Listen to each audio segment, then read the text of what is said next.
بسم اللہ الرحمن الرحیم.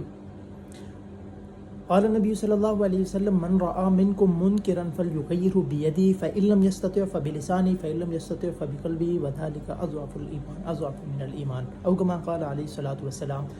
اللہ کے نبی صلی اللہ علیہ وسلم نے ارشاد فرمایا کہ جو شخص تم میں سے برائی کو دیکھے تو سب سے پہلے اس کو اگر استطاعت رکھتا ہے ہاتھ سے روکے، اگر استطاعت نہیں رکھتا زبان سے روکے، اگر استطاعت نہیں رکھتا اس کی بھی دل سے برا سمجھے. اور یہ دل سے برا سمجھنا یہ آخری جو ہے دل سے برا سمجھنا یہ آخری ایمان کا درجہ ہے.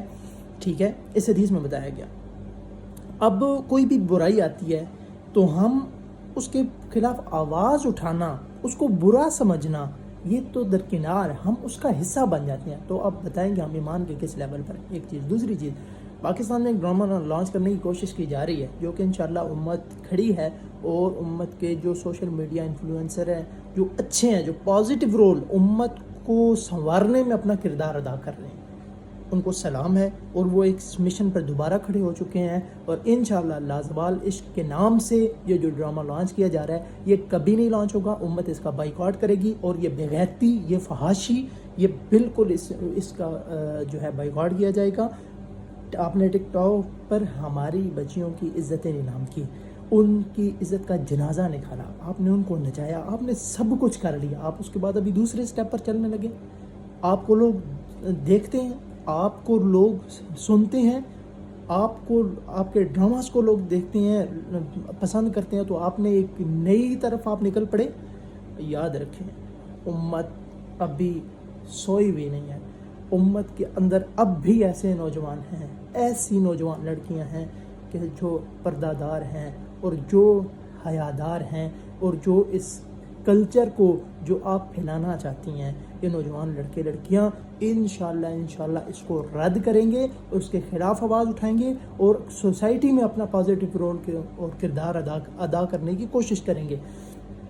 آپ سوچ بھی نہیں سکتے کہ آپ جس طریقے سے نوجوان نسل کو دیکھ رہے ہیں کہ یہ اس طرف لگ جائے گی، یہ آپ کی بھول ہے. یہ لوگ نبی صلی اللہ علیہ وسلم سے محبت کرنے والے ہیں، صحابہ اکرام سے محبت کرنے والے ہیں، یہ کبھی اس طرف نہیں لگیں گے. میری آپ تمام لوگوں سے یہ گزارش ہے، اپنے سوشل میڈیا اکاؤنٹ پہ اس حوالے سے آواز اٹھائیں اور یہ بات کریں. یاد رکھیں، اب بھی مسلمانوں، اگر تم نے برائی کے خلاف آواز نہ اٹھائی، اب بھی ظلم کے خلاف تم نے آواز نہ اٹھائی، تو پھر یاد رکھو قرآن کی آیت بول کے کہہ رہی ہے، قل ان کان آباؤکم وابناؤکم واخوانکم وازواجکم وعشیرتکم واموال اقترفتموها وتجارۃ تخشون کسادها. یہ پوری آیت، اس میں اس کا ترجمہ یہ ہے کہ اگر تمہیں ان کا مفہوم یہ ہے، اس کا ترجمہ آپ کو بتاتا چلوں کہ اگر تمہیں اپنے بہن بھائی خاندان اگر تمہیں زیادہ عزیز ہے، تمہاری تجارت، تمہارا بزنس جس کے تمہیں اس کے نقصان کا ڈر رہتا ہے، اگر تمہیں اللہ اور اللہ کے رسول اور اللہ کے راستے میں جہاد سے یہ تمام چیزیں اگر تمہیں عزیز ہو گئی ہیں، فتربصوا حتی یأتی اللہ بامرہ، پھر ان سیلابوں سے نہ ڈرو، پھر زلزلوں سے نہ ڈرو، پھر یہ فذاقہ اللہ لباس الجوع، پھر فائنینشلی سسٹم کو گالیاں نہ دو، پھر حکمرانوں کو گالیاں نہ دو، پھر اپنے اعمال کو دیکھو، پھر انتظار کرو. فتربصوا حتی یأتی اللہ بامرہ، پھر انتظار کرو، اللہ تعالیٰ اپنا حکم بھیجے گا.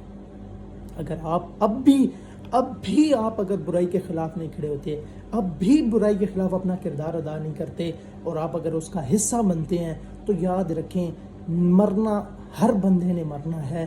مسلمان ہے، کافر ہے، کسی بھی مکتبہ فکر کا، مرنا ہر بندے نے. مرنے کے بعد سب سے پہلے حضور صلی اللہ علیہ وسلم کا دیدار ہونا ہے. حضور صلی اللہ علیہ وسلم کے سامنے کیسے پیش ہوگے؟ حشر سے پہلے رسول اللہ صلی اللہ علیہ وسلم کا سامنا کرنا ہے. کیسے سامنا کرو گے؟ کون رسول اللہ صلی اللہ علیہ وسلم جس نے آ کر اس عورت کو جس کو زندہ درگور کر دیا جاتا تھا، اس کو ماں کا کردار دیا، اس کی پرورش پر جنت کا وعدہ کیا، اس کو دشمن کی بیٹی کو بھی چادر پہنائی، اور خود اپنی بیٹی کے پاس کپڑے نہیں تھے، اسلام کا دامن تھاما. اسلام کے دامن کے بعد فقر آ گیا، اپنی بیٹیوں کو مشکل حالات میں دیکھ کے امت کے لیے دعائیں کر گئے، امت کے لیے فضیلتیں بتا گئے، امت کے لیے تمام چیزیں مانگے، اور انہوں نے انہی کی تعلیمات کو چھوڑ دیا اور بے حیائی کی طرف لگ پڑے. ابھی بھی وقت ہے، فتح نہیں اگر نہیں کیا تو فتربصوا حتی یأتی اللہ بامرہ. میں سوشل میڈیا انفلوئنسر سے، میں اپنے تمام دوستوں سے اور امام خطباء حضرات سے گزارش کرتا ہوں کہ اس پر آواز اٹھائیں، اس پر آواز اٹھائیں. ٹک ٹاک لائیو پر یہ جو ناچ گانا ہے اس پر آواز اٹھائیں اور اپنے حصے کا کردار ادا کریں. جو نہیں رکتا ہے ہمارا اس سے کوئی مقصد نہیں، لیکن برائی کے خلاف آواز اٹھانا یہ بہت ضروری ہے. اپنا کردار ادا کرنا بہت ضروری ہے. کیوں؟ کل ہم یہی کہیں گے، ہم یہ بات کرنے کے قابل ہوں گے ہم نے ظلم کے خلاف آواز اٹھائی تھی، اجتماعی ظلم ہو رہا تھا ہم نے اس کے خلاف آواز اٹھائی تھی، غزہ میں ظلم ہو رہا تھا سب بے حس ہو چکے تھے ہم نے اس کے خلاف آواز اٹھائی تھی. اور انشاءاللہ العزیز جب تک جان میں جان ہے اللہ تعالیٰ نے زبان دی ہے آواز اٹھاتے رہیں گے انشاءاللہ.